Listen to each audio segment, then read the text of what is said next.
Hello, beautiful primates, and welcome to my channel. My name is River, and this is the Woodshed, where we take the religious right out for a whoopin'. And since pronouns are all the rage these days, you can refer to me as they, them, their Royal Highness. Here at the Woodshed, our mission is to debunk the lies that religions and religious people tell about science, about history, about politics, about social issues, about pretty much everything. This episode will briefly discuss three things: the purpose of the channel, some reasons why I'm doing this, and what you can expect next. But first of all, I'd like to offer a general content warning. When I was contemplating what sort of YouTuber I wanted to be, I considered whether or not I should use profanity. I can choose whether or not to include it when I write my show notes. I'll give a shout out to one of my favorite channels regarding this question, Apologia. He does not use any profanity on his channel because it does scare off some viewers. I considered that, and I came to the conclusion that if someone were to be scared off by profanity, they're more likely to be scared off by my merciless skewering of their religious beliefs. Anyhow, Paul has a gentle touch that I don't think I can maintain over the long haul. And I don't think very many fundies will watch this channel. If they do, that's great, and they are certainly welcome. Mainly, though, I want to reach the secular humans who see the damage that religion is doing to our species, and want to inform themselves and fight back. If you follow politics at all, you know that it's not really a polite garden party situation. Politics can be savage. I'm nice, I'm kind, I'm not a mean person. But politics is serious business. And as Christians are so fond of saying, there's a culture war going on. And if we don't fight back, it's not a war, it's a massacre. Fortunately, this is not a war with a lot of guns and missiles and stuff, at least not at this time. It's a war of words, of ideas, of information and misinformation and disinformation. It's a propaganda war. And just like you have to do for any kind of war, you have to prepare and train. In this case, we aren't training your body, but rather your mind. It's my mission to inform you of as many of the arguments and the facts as I possibly can, so that you can always be ready for opportunities to use your voice. But anyway, fear not. I will not be using profanity merely for the sake of being provocative. That's just not my style. But there are some things that simply cannot be said without using some impolite words. One of those words is bullshit.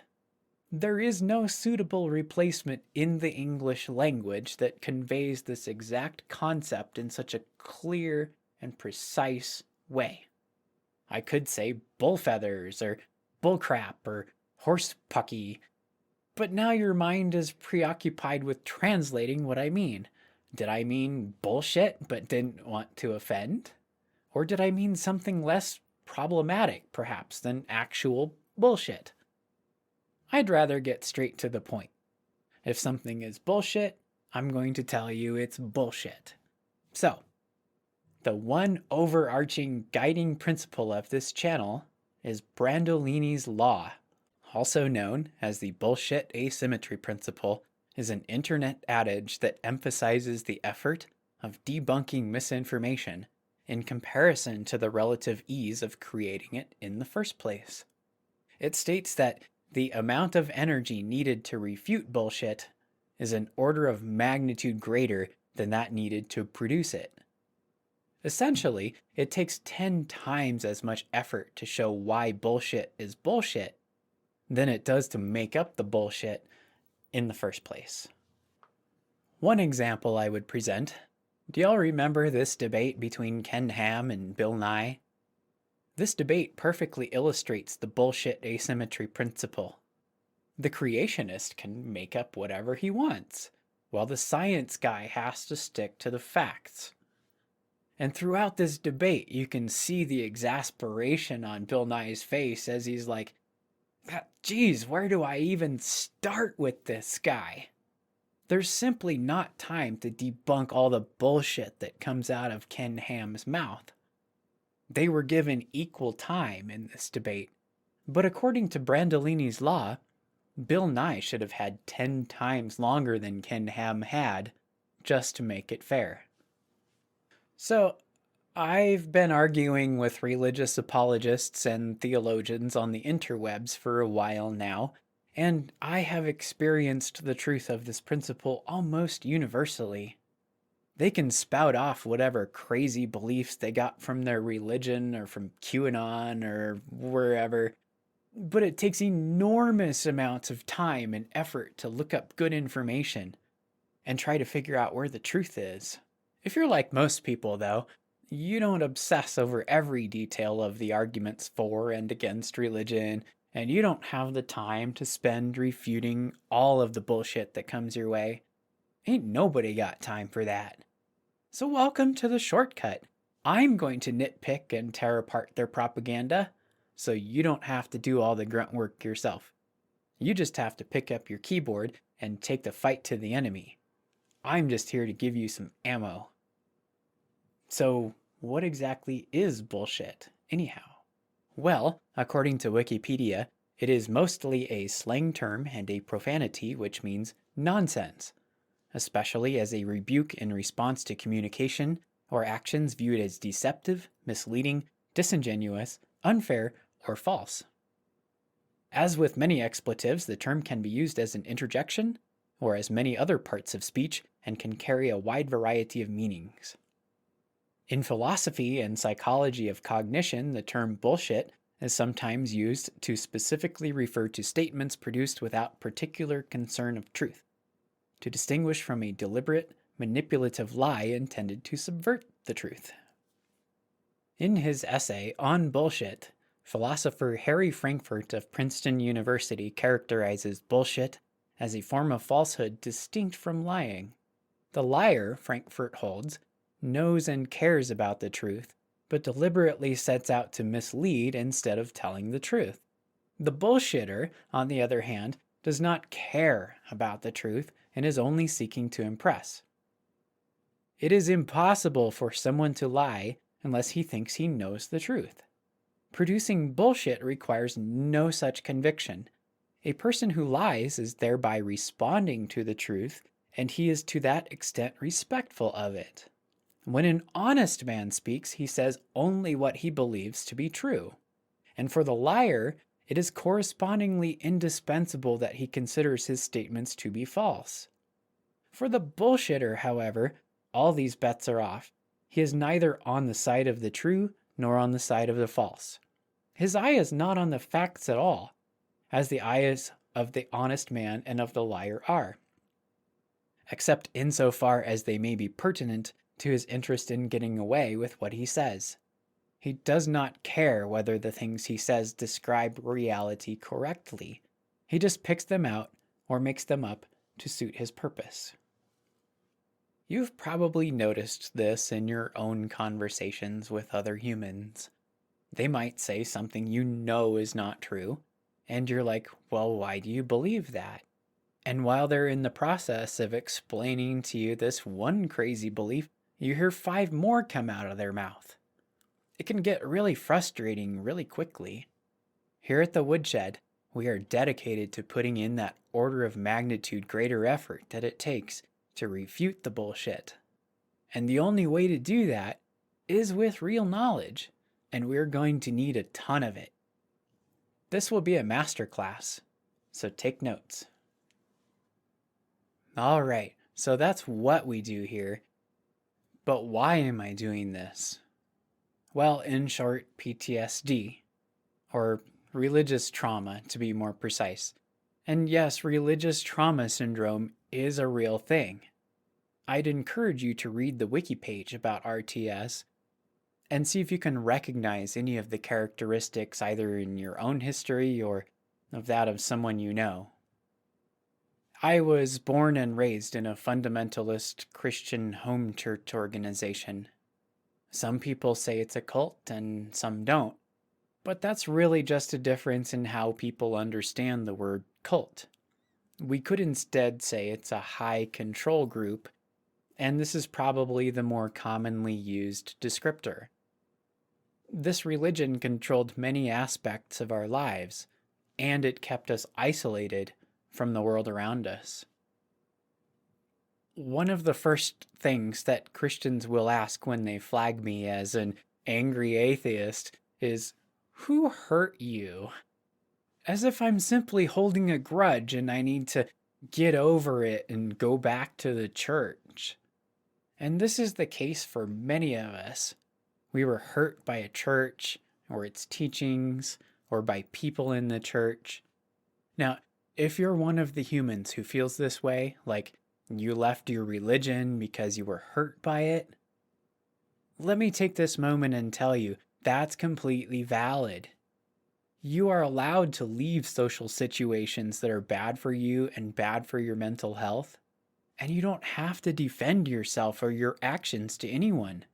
Your feelings are valid, your story is valid, and your reasons are valid. And it's fair to say that this was the case for me when I was younger. I did have very strong personal and emotional reasons why I wanted to leave the church. I hated everything about it.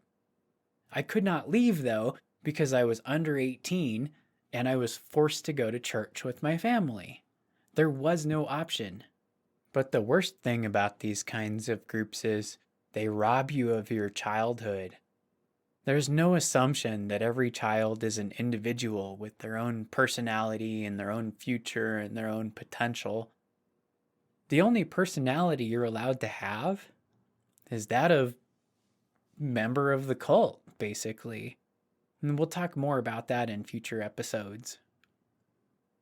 And oh my goodness, the gaslighting that happens.